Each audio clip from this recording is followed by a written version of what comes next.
Hello, dear viewers of the Rasenna Historica channel. Today we have a guest from space.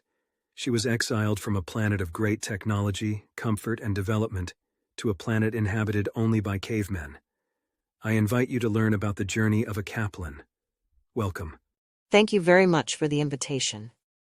Being able to talk about my experience during such an important moment for Earth is a great opportunity.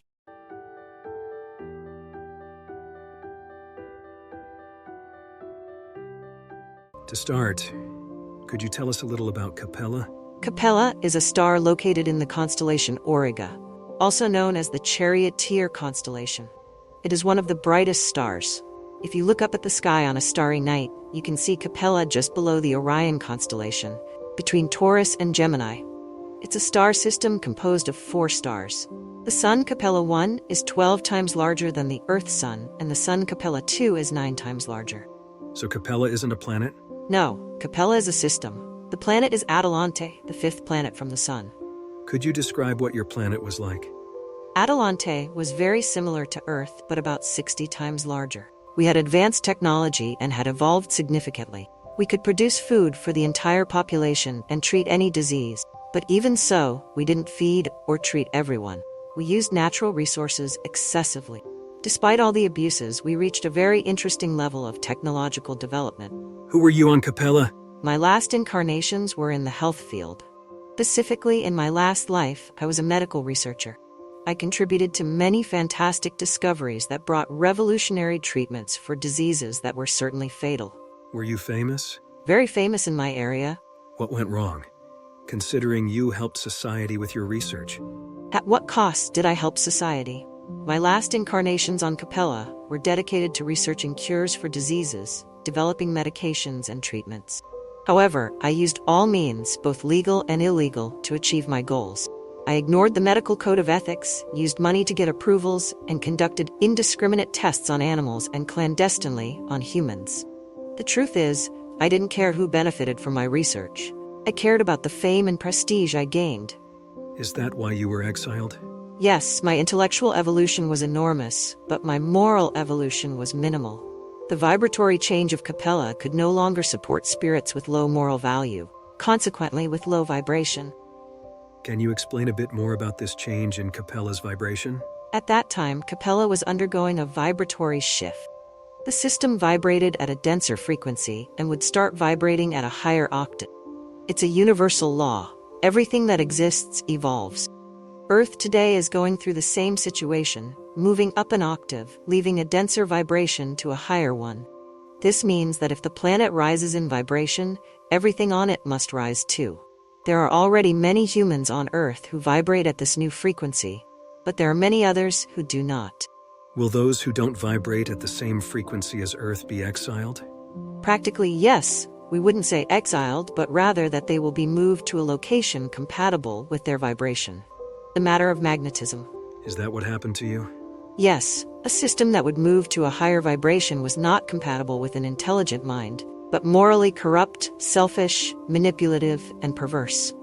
Were all incompatible spirits removed at once? No, it happened in stages. I myself had many opportunities to review my conduct. I had been warned for a long time, and in my last 2 incarnations, I was told they were my last chances. However, a large group was removed together after a terrible attack on the planet. Was it a nuclear bomb? Yes, when it was launched as a demonstration of power, killing millions and harming the planet. The governor of Capella ordered the removal of all spirits not compatible with the vibrational change, allowing the system to ascend without the spirits delaying the elevation. Did the spirits come directly to Earth? No, at that time, Earth was very primitive.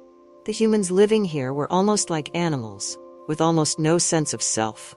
First, we were taken to a colony in Earth's orbit to adapt to the terrestrial energy. Meanwhile, humans evolved their bodies to host more advanced spirits. When did the incarnations on Earth begin? It was during the time of the Stone Age, when cavemen were already organizing into groups and had fire as an essential element, survival. But they were still nomadic and very rudimentary. With the incarnation of the Capelins, physical structure was considerably modified. Capelins, when incarnated, were tall and strong, with an entirely upright structure. There are some records comparing the new race to gods. Quickly, the so-called new race spread across the globe and consecutively dominated other peoples. Where did they first arrive? They arrived in nuclei where primitive humans already had biologically perfected bodies. These nuclei were located in the east, on the Pamir Plateau, in north-central Asia, and in Lemuria, and in the west, among the primitives of Atlantis, and among the Mongol Chinese. Can you tell us about this transition? How did the spirits react? The governor gave the news personally, much love and respect. He emphasized how much we could help Earth's evolution, and that when we were ready, we could return home. Some spirits were apathetic, without reaction, and accepted without conflict. These were the first to return. They indeed helped in the planet's evolutionary process and managed to ascend. But many others revolted, came to Earth with hatred, and used their knowledge to suppress the inhabitants here, enslaving and placing themselves in positions of power. Such behavior ended Lemuria and Atlantis. Spirituality allowed them to be submerged by water due to the atrocities the Capelin committed. You must be wondering which group I belong to. Yes, I confess I'm curious to know which group you were in. I took a while to incarnate. I was part of the fifth race, the last and most perfected race to appear on Earth, as a natural result of a long evolutionary process, superiorly guided by the planet's spiritual leaders. I incarnated many times in Egypt and Europe. When I incarnated in Africa, it was by choice, and you can imagine what happened to me. Are you enjoying the interview? Don't forget to leave a like. This will strengthen the channel, helping us bring more content like this. Did you suffer a lot? From a developed planet to a primitive planet? It was challenging. What do you think was hardest to face? I believe that leaving a place that has all the infrastructure, cozy bed, shower for bathing, hot water, suitable clothes, internet, cell phone, means of transport, and delicious food to a place that has a cold and humid cave for all. I believe that if it were me, I would have a lot of difficulties. Yes, the lack of material comfort was delicate. But what really impacted me were the primitive habits. Because in my consciousness there was already an understanding of morality. Primitive people acted by force. All my incarnations have been in a woman's body. In Capella, it had been a long time since I knew what it was like to be subjugated. I tried to fight this condition and suffered a lot. Were you enslaved? Yes, I was enslaved, but I was able to help many people with my intrinsic knowledge. Also, due to my extensive knowledge of medicine, I was burned as a witch. Wow, I can't even imagine. When did everything change? When I realized that the evolution we had was material and not moral. In Capella, I also used force. The difference is that the force was not physical, but the force of money and influence. There I was strong and subdued those who were not. I realized that I was morally primitive, exactly like the primitive people on Earth. The only thing that changed was the situation. Did anything special happen? The governor came to Earth incarnate, as he promised us when we left Capella. He brought many teachings, which for some Capellinians made a lot of sense, considering that we already had a record of knowledge in our consciousness. Are you talking about Jesus? Yes, his arrival was a watershed for Earthlings and Capelins, mainly for the Capelins, who already had in their records a demand for moral evolution. Have you been authorized to return to Capella? Yes, I have. Not with the Egyptians of the first group who helped the planet in the evolutionary process and were able to return. My authorization came much later, but I chose to stay here to help. Are all Capelins here by choice? Unfortunately not.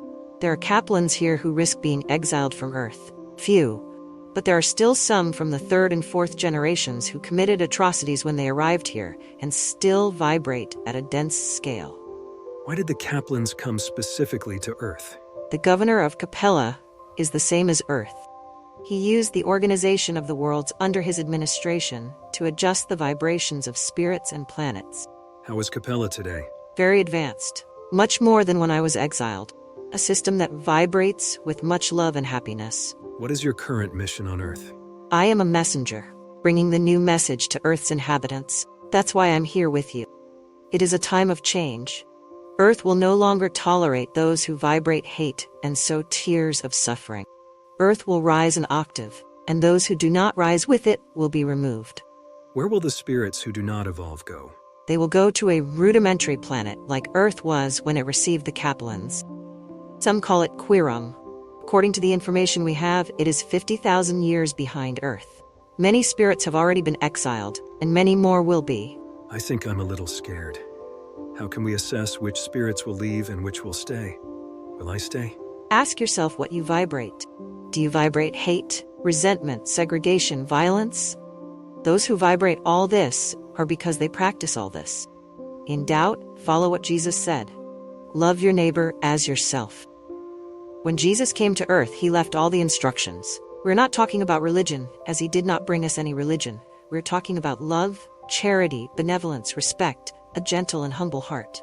Do you know if many Earthlings will be exiled? I know that everyone here has the conditions to ascend with the planet. This is the last reincarnation in a world of atonement and trials. Those who return here will already receive a world of regeneration. So those who died without changing their vibration will not return here? The information we have is that no spirit will reincarnate on Earth to try once more. The last attempt was this one. And for those incarnated, it is the last chance. So make the most of it.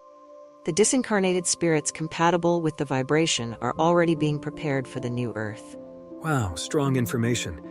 To finish, could you leave us a final message? When we were exiled from Capella, God was with us. He provided a significant number of high vibratory spiritual mentors to help us in our process. Almost everyone took the opportunity, but unfortunately, there are still spirits with limited consciousness expansion who remain in evil. Each one is responsible for their own choices, but the Creator never abandons any of His own. It takes as long as it takes. He will always be there to support you. Being exiled is a way that creation finds to help you expand your consciousness. And the best part is that each spirit can choose where they want to be. The choice is not made with words, but with energetic vibration. I hope you do not waste your incarnation. So exile is not a punishment, but a vibrational adjustment? Exactly that. You understand perfect. Truly, this is a beautiful testimony from someone who has experienced what we are going through today. Thank you very much for your participation in Resenha Historica. Thank you. My message is not of fear, but to help awaken those who are still sleeping. I hope you enjoyed the interview. Please leave a like and follow Resenha Historica for more content like this.